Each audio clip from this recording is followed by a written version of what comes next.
Good morning, everyone. Welcome to the show. It is Thursday, July 6, 2023.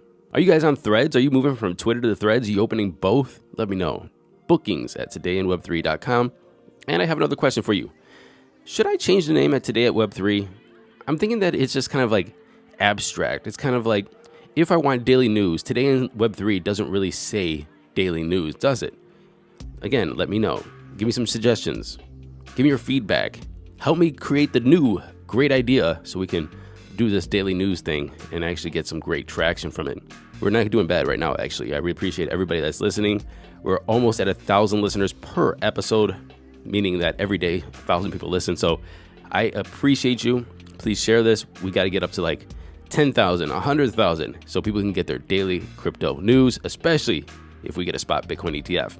Imagine how many people are going to be upset that they didn't listen to daily crypto news if a spot Bitcoin ETF hits and they weren't paying attention. Again, bookings at todayinweb3.com. Let's get into today's headlines. Bakkt CEO Gavin Michael said that the company is eyeing Hong Kong, the UK, and the EU for international expansion. And this is because the US continues to lack clear regulatory frameworks. He said this, and quote, "I've said quite clearly that whilst we are committed to the United States market, we're looking for markets where there's traction and using those markets as a way to fuel growth. We're particularly focused on Hong Kong, UK, and parts of the EU because we see partners wanting to move into those spaces and we want to be able to support them. When you pull back further from the United States and you look at what's happening in other markets, we see them moving slightly ahead of where the United States is." Bakkt is currently trading at $1.33, way down from where I bought it at like, I don't know, $1 million a share. No, something like $42. After the IPO, it went up crazy. I aped in big. I am definitely holding a bag. Anyway, move internationally, pump that price, please. For my bag's sake, let me talk my books. All I'm doing is talking my book right now. Anyway, pump Bakkt, please. While the SEC is sounding like Oprah giving away cars, you get a lawsuit. Alice Misinski, the founder of Celsius and the former CEO of Celsius, is still walking free for now. The CFTC, or the Commodities Futures Trading Commission, has concluded that the bankrupt crypto lender and its former CEO, Alice Misinski, broke United States rules before the company's collapse last year and said that they misled investors, allegedly, and should have registered with the regulator. Misinski is already facing a lawsuit filed by the New York Attorney General Letitia James, and this lawsuit alleges that Misinski made false or misleading statements about the safety of Celsius, misrepresenting and concealing the company's financial condition, and failing to register as a salesperson for Celsius. Remember, this is the same guy that said Celsius is safer than a bank, lost everybody's money, was basically using people's money to pump up sell tokens, cashed out millions of dollars for himself, and we're holding the bag, and he's walking free, a millionaire.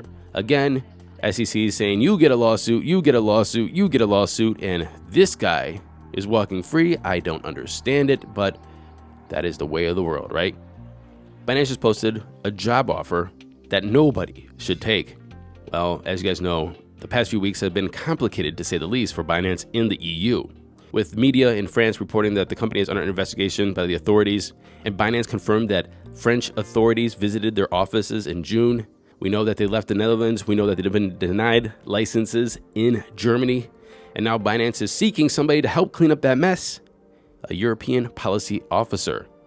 So if you want to take on one of the most impossible jobs in the world right now, you can apply. They better be paying about $1 million a year because I can't see how it would be worth it any other way.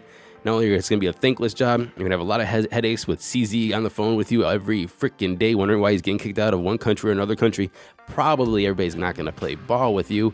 And to boot, if anything goes wrong, you'll probably get blamed for it. So good luck.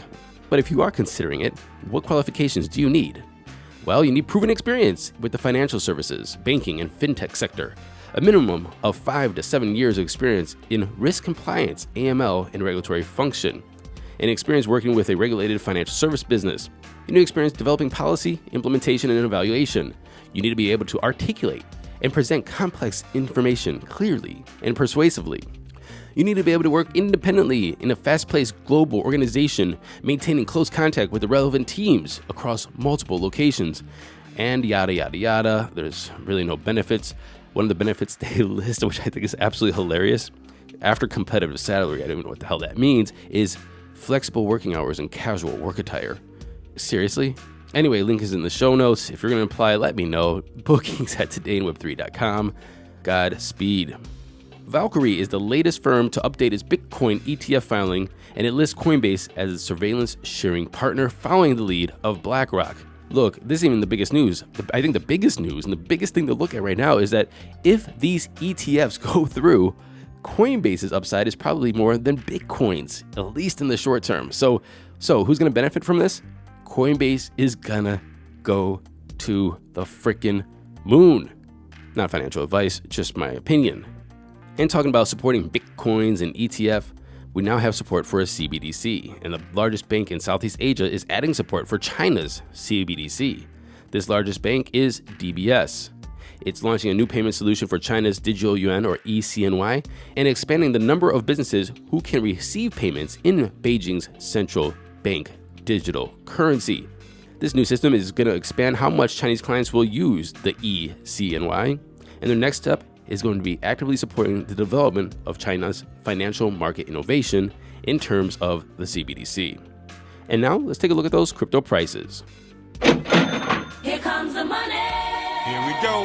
Money talk. The time is 9:56 a.m. Eastern Standard Time. Crypto analysts are split. Are we in a bull or are we not? Well, crypto trader Pentoshi says if Bitcoin closes or comes past the $32,500 mark, we're going to be in for a large correction. And people who are jumping into the long game late means that they're going to be taking a huge risk. However, people say, hey, the outflows from shorts of Bitcoin or short Bitcoin products have been consistent for the past 10 weeks. Therefore, the whole market is betting that we're going back into a bull. So you're not going to bet against the market, are you? And then there's the more neutral macro look of it. And this is where I stand. The price of Bitcoin pre-spot Bitcoin ETF is already priced in. We're going to hang out in the 30,000 land until we know what's going to happen with these spot Bitcoin ETFs. If the spot Bitcoin ETF hits, number go up. If it's denied, number go down. I don't think that we're even in a bull or a bear. I think that this is all speculation of a BlackRock spot Bitcoin ETF happening. Again, if it hits, price up. If it doesn't hit, price down. Everything else doesn't matter right now. And I think that my opinion is corroborated by the Fear and Greed Index. It's at 59. Basically, it's neutral.